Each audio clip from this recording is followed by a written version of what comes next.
If you're afraid of risk, then the entrepreneurship is not for you. Having money is not something which can define an entrepreneur role. The confidence, the knowledge, and the zeal to excel is the key one must look into before stepping into an entrepreneur journey as a startup.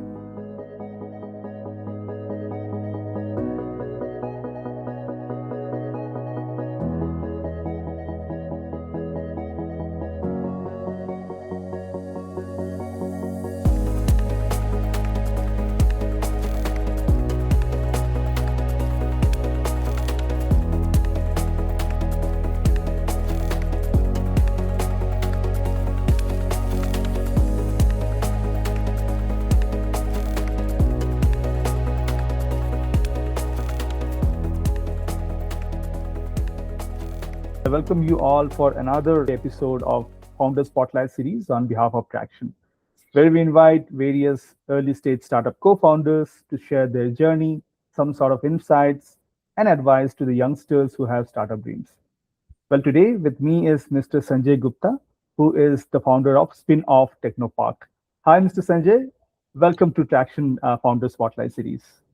Thank you, Supan Das Gupta. It's a pleasure to be here with you on this platform and happy to share my experience for the benefit of mine as well as for the industry and the upcoming youngsters into the startup mode. Great. First of all, let me thank you, first of all, to make some time out of your busy schedule, right? I'm Supan, your host. I'm heading this startup vertical. Now let's get started with the whole interaction. Great. Sure. Go ahead, please. To start with, my first question to you will be, if you can help our audience understand what is the concept of Spinoff Technopark, okay? What was the backstory behind it that you decided to start this organization? Sure. When I want to get into the startup, so I just thought that I should get into a startup in such a way that it should not be a person-centric. It should be more on a tech-centric. I want to spin off the technology and get into various technology platforms under my umbrella, which I want to create for the different technology-based startups. So that's how the name Spinoff Technopark was established. The ideology behind was that we should work onto the technology into different legs, but we found that after getting formation done, it was not an easy task. So we focus into one selected technology, then second product lines, and simultaneously we went into the production also. The challenge is to make a product market fit also undergone in a spell of maybe last more than a decade where we are involved into it. We had increased our basket of products in the different industries, different verticals. We have about 4 engineering verticals, which are completely R&D driven manufacturing facilities today. It is no doubt a small setup by owning more than 200 people on the board, professionals, R&D and workers together, sales and others. We feel that the space in which we are working had led us to a kind of, confidence that this size is really very, very big in terms of the industry where we are working in.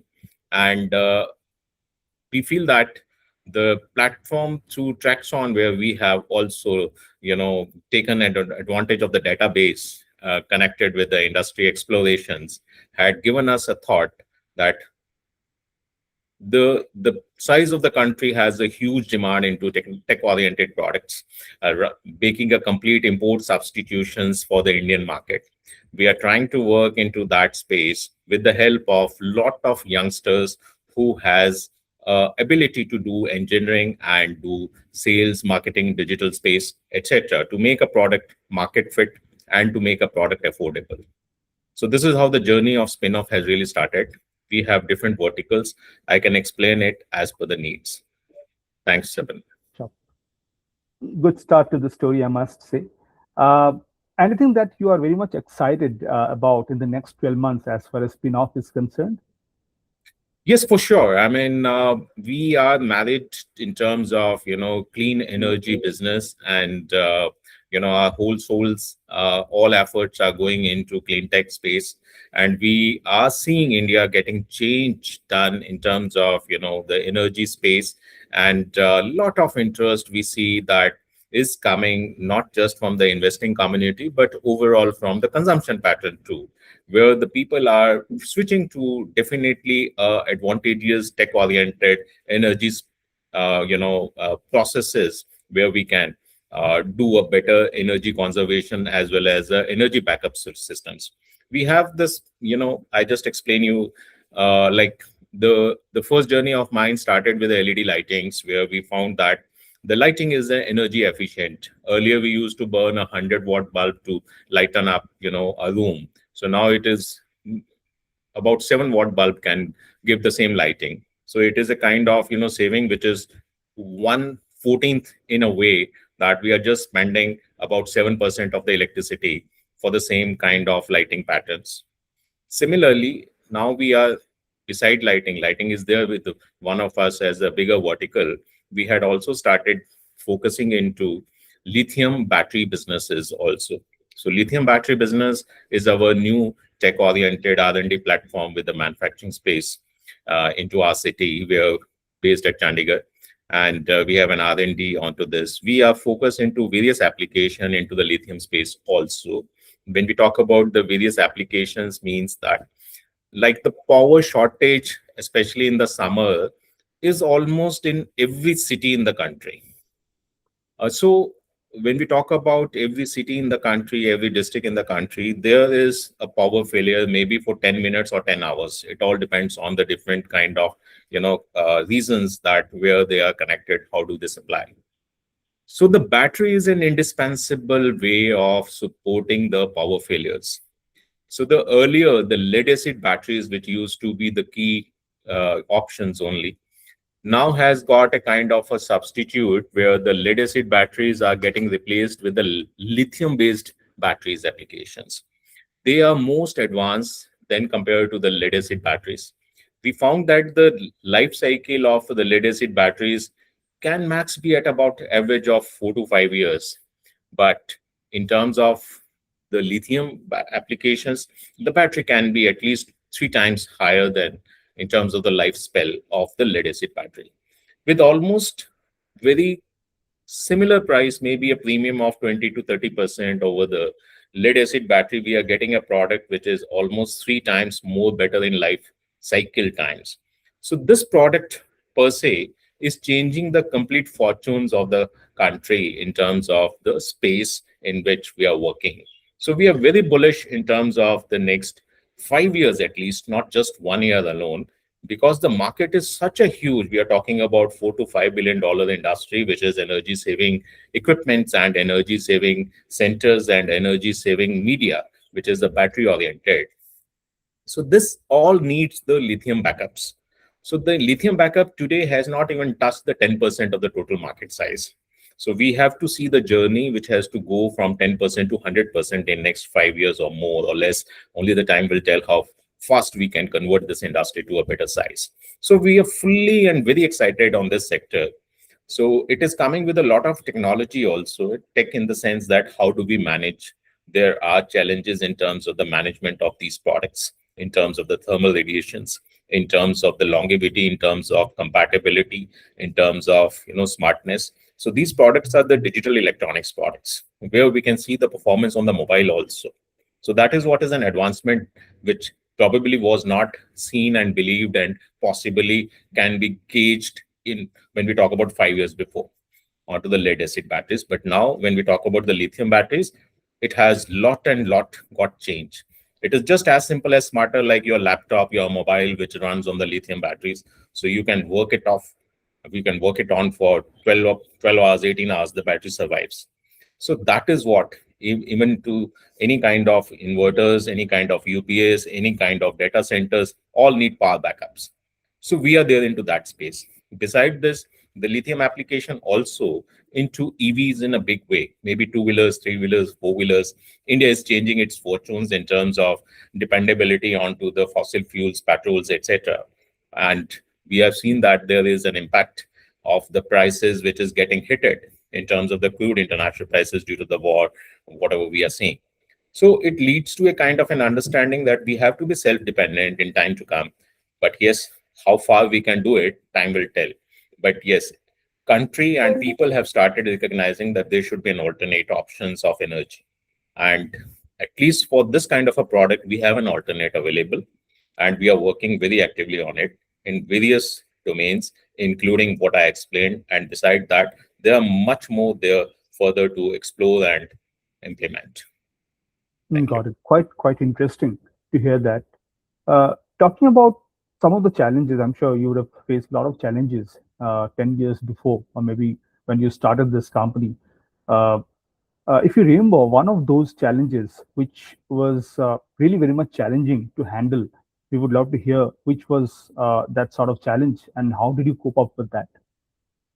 The challenge which we found is that the kind of expectations from the people to work with you, is like this. For example, I want to hire an engineer who is a graduate from an engineering college.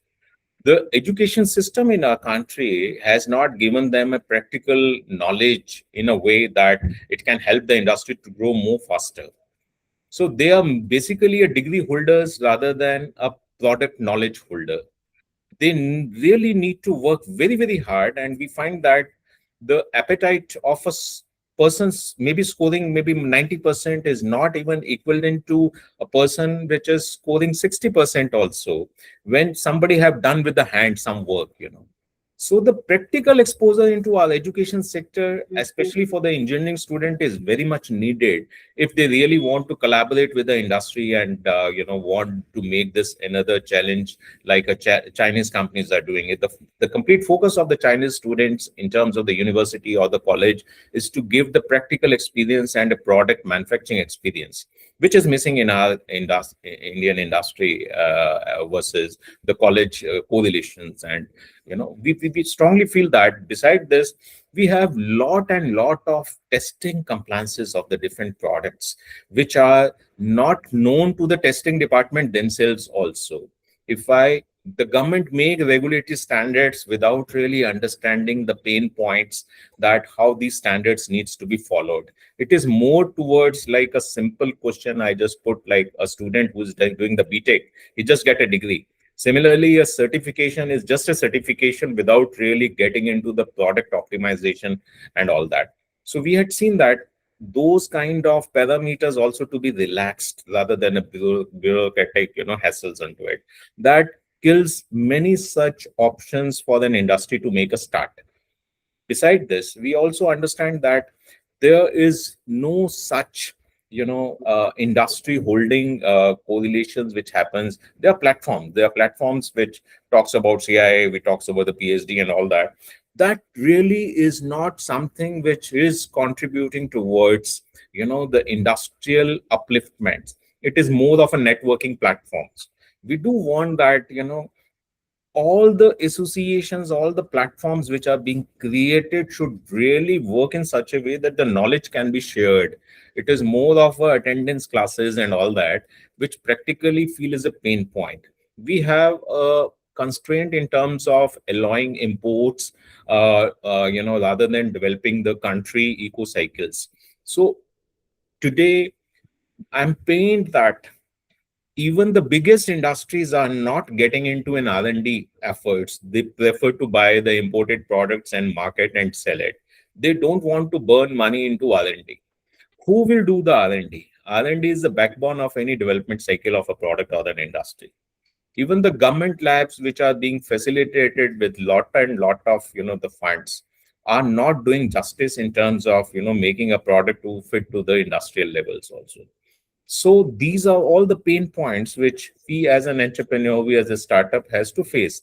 And we feel that, there should be some hand holding in such a way that the new startups really gets an advantage in terms of, giving some kind of practical, approach which can really help them to lift it up. Got it. Got it. Quite very insightful that was. In your sector, uh, what I mean is in energy storage tech, or rather energy efficiency tech, that's the sector you belong to. As we know, in the last couple of years, AI has really taken over a lot of operational stuffs, right? Would love to understand from your side, probably what was the impact of AI or rather, if there was any sort of impact of AI on your operational stuffs out there, if you can just throw some light in those lines.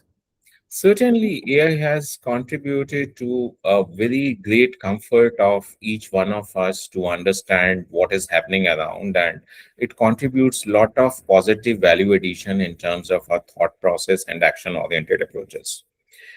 Our business per se has not been impacted by AI, rather it is being added value into AI.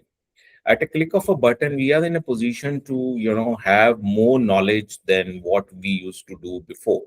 If my two peoples had been spending say 9 hours onto one assignment, now I'm not talking about that all three peoples are now free.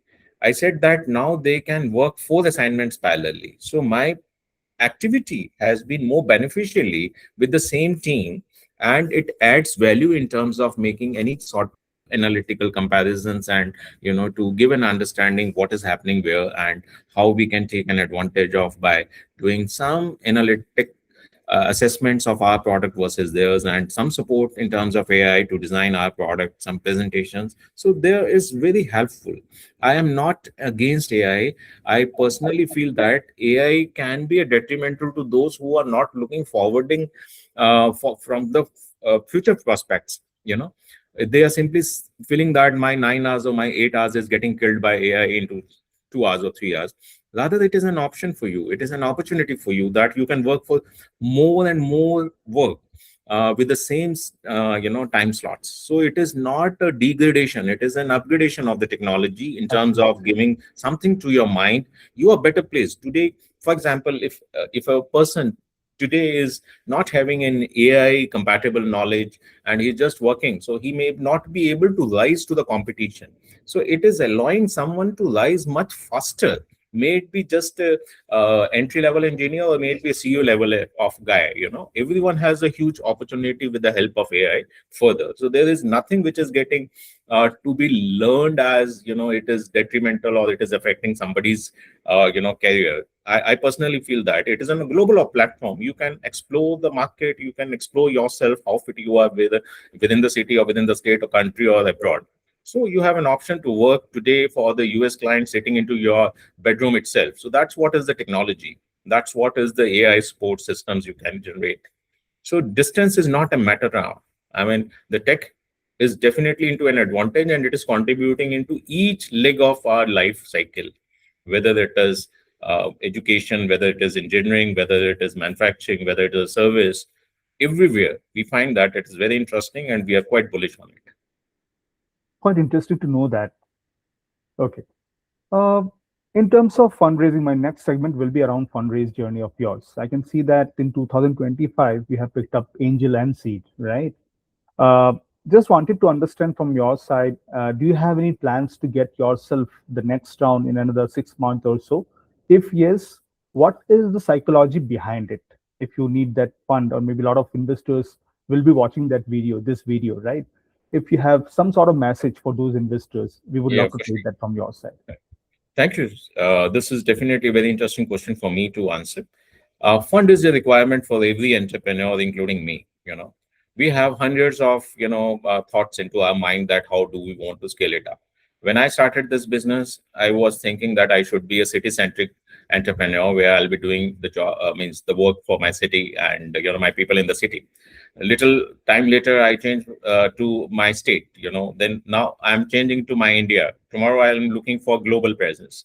So in that all cases, the money definitely has a role to play to scale it up. Definitely, I am one of the blue eye in terms of the bankers' relationship, in terms of the money which I need to borrow from the banks. They give me the most advantageous rate in terms of my landing cost to the bank, which is the AAA rating kind of product to the bank loan. So, but at the same time, I look for the investors to be onboarded also, because I feel that today I'm owning maybe 100% or maybe close to 100%. But that journey of mine, 100%, I can scale it up to maybe 5 times in my lifetime, right? But if I get onboarded with the investors, my journey of 5 times can be 500 times. So I'm looking from that perspective, and I'm very open for the investors to look at me, and I to go to the investors where I want this to be one among the global in terms of the presence, in terms of the thought, in terms of the actions, and in terms of the product acceptability, go to market, R&D oriented, whatever products I'm into, we have huge opportunity right from a product which start from as low as 1 kilowatt to as high as 1 megawatt. So this is an opportunity which is available, which needs tons of money to be deployed over the period of time. And at the same time, the money is to address the Indian market as well as the global market. The size and the footprint is definitely so big that it is too premature to comment on it. But I can simply say that even at a growth of 100 or 200% every year, we feel that it is not as surprising. It is something which is very easily doable with right mind people onto the task. Got it. Got it. Now, in your industry, right, in your sector, how does the competition look like? I'm sure maybe when you started this journey way back in 2012, 2013, you would have done some sort of industry analysis, sector analysis, right? In today's world, how do you benchmark yourself against your peers? Would love to hear that sort of journey from your side. Mr. Das, I am of a core believer that there is nothing without a competition. The competition is always mandatory to testify you as well as to make you a winner. A loser will be a loser definitely because he is not fit for the competition. When you compete, then you really introspect yourself that how to win this. So we have been into the same pace. We had seen that journey where the competitions was there, is there, and will be there. May it be any brands. We had competed with the Philips when we were into lighting. We had competed with Luminous today, or maybe Excite today when we are into this lithium business. So we don't feel get afraid. Rather, we feel encouraged because we want to achieve those standards which a multinational company or the national leaders are following, and we are really doing the same in a better way in terms of the pricing, in terms of the quality. That's how we take every challenge in terms of how to optimize our product in such a way that a customer gets an advantage on the price, and we get a footprint in terms of competition to a national scales. No one can do 100% market share. So the market is so big. We are blessed with a 150 crores kind of a population, which is definitely going to be a mega demand creator for all different products in every domain. So whatever domain we are into, we would be definitely interested, and we do justice to the product and quality with our R&D, with our designs, with our skills, with our go-to market. And like this, we are not afraid of competitions into any product, any brand. We feel that yes, there is enough space for everyone to have a pie out of it. But yes, you must be customer centric, you must be quality conscious, and you must not be a cheater. You don't should be fly True. out. True. So that's what, whatever product, whatever services we are into, we assure them that for the lifetime we are there to serve you. May not be free, but yes, you will have a solution from us for the product which we have sold to you. Got it. Got it. Very insightful, I must say. I'm really enjoying this conversation because coming from somebody who has been in the industry for so long, right? It really encourages people like us and any youngster who's watching this video, right? Thank you, that. Uh, no, one straightforward question in terms of fundraising itself, right? Which I asked mostly to all the experienced founders who have been in the industry for a very long time, right? Sure. What do you feel is actually the right time to go for the first round of funding in the journey of any life cycle of any co-founders? See, the first and foremost requirement of getting into the funding should be when you are sure that you are not dying. You know, the funding should be taken when you have a clarity that it is not a dying business, it is a flourishing business. One, all the pain points, everything you feel that is completely addressable in terms of your own efforts, then it becomes the doable transactions for the funding. If you are dying out, then the funding is not a right way, because then you will take somebody else also into the die streams. But My advice to all the youngsters or even to the entrepreneur is that first believe yourself. Second, believe your product and the industry you are working in. If both are compatible, both are looking positive, then the funding is not at all a deterrent for you. The funding will definitely give you a kind of tightrope to walk in terms of the defined parameters in which you're as an individual. If I'm not taking funding, I can do whatever I feel like, but when I take the funding, then I'm responsible for my data, my action, my results to someone who is not operationally involved but relies on my feedback to him. So I'm into duty. I'm into a duty bound rules as a trustee of somebody else's money which has gone into the system, and I must reward that kind of money in due time of come, either by way of an IPO or by way of switching. Right, right, very well said. Any kind of advice you would love to give to a person who is in his late 20s and he has decided to go for starting something on his own, of something on his own, any new venture, right? Uh, I would rather twist this question in this fashion, that what he should not be doing when he's starting any of his new ventures, I'm of a great believer that every youngsters must take a chance as an entrepreneur. right? मतलब ए- अगर मैं हिंदी में बात करूं और मैं ये कहूं कि मेरा बस चले ना, तो मैं किसी को नौकरी ना करने दूं, मतलब ऐसा मेरा मानना है. Everyone should be an entrepreneur. When we say the entrepreneur journey, it is really very very challenging, very very experiencing, and you learn right from the peon to the CEO level roles yourself. So all the youngsters who feel that they have something which they can exhibit and prove to the public must not go into service in a short way. They should go into service only for learning, maybe 1 year or 2 years, and then start an entrepreneur journey which is full of risk. When it is full of risk, then you master it, that how to come over from the risk. If you're afraid of risk, then the entrepreneurship is not for you. You must have money. Having money is not something which can define an entrepreneur role.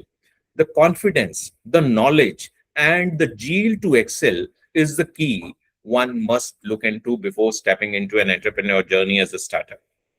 I had seen numerous, examples where the people do not have the money. They have an idea. They have the skin in the game with sort of hard work they want to put into. The money will automatically flow. They just create a kind of an openness that, okay, I'm into this, I can do this, this is what it can bring into, this is what it can compete with, do, and this is what it will lead to. So all this can possibilities will lead to a kind of a platform which can be an investor's invite. So investors today are full of money, tons of money, but at the same time, very precious money. They want to deploy it selectively by assessing. The assessment is mainly towards the promoter and the business idea. Sometimes the business idea looks to be very good, but if the promoters is not good, then the idea does not work. So my suggestion is that any new entrepreneur who is a youngster who intend to be an entrepreneur journey, I will say that he must take a plunge and be into it. Doesn't matter if he's late into the service career by 2 years, 3 years, or 4 years. Doesn't matter. The service can also taken be after 4 years or 5 years of journey. Doesn't matter. But in case I mean, it's completely in control in your thoughts and your actions, then one will not have a regret in life that he has not done an entrepreneurship to a base startup. Thank you so much for these suggestions. Before I end this conversation, my last question for today will be: I think you have been, part of Traction family. I mean, you have been one of the members since the last couple of months. Sure. How did the database over there in the platform has impacted your decision making? I would love to hear from your side. It is a very, means Robert platform in terms of having a database. So my experience has been really good in terms of working out the database, working out the helplines, working out anything when I feel problematic. There is an helpline, relationship manager, or so we found that your company is doing really a good job for all that who really want this to be as a platform, and this is probably the only single platform in India today available in terms of the data bank for an Indian company to explore with. Yes, it has an international data as well too. So there is definitely an advantage in terms of the database explorations for any new startup, or including me. I mean, we had been using this data quite a while now. It is really very, very encouraging to have this as a member. Indeed. Very glad to hear that. Well, that's all from my side, Mr. Sanjay. Thank you so much for such an insightful session. I really enjoyed. I'm pretty sure our virtual audience will also enjoy once it will go live in YouTube, right? Uh, Thanks once again from Tracxn family. Out of your busy schedule, you have given so much of time, right? And probably we will come back to you one more time, maybe 6 months, 8 months down the line to cover up another sort of story coming up from Spinoff Technopark, right? Thank you, Subhan. It is lovely. We really had a good chat and good session. I'm obliged to give me that option to speak on my mind on this. And thank you once again and wish you good luck.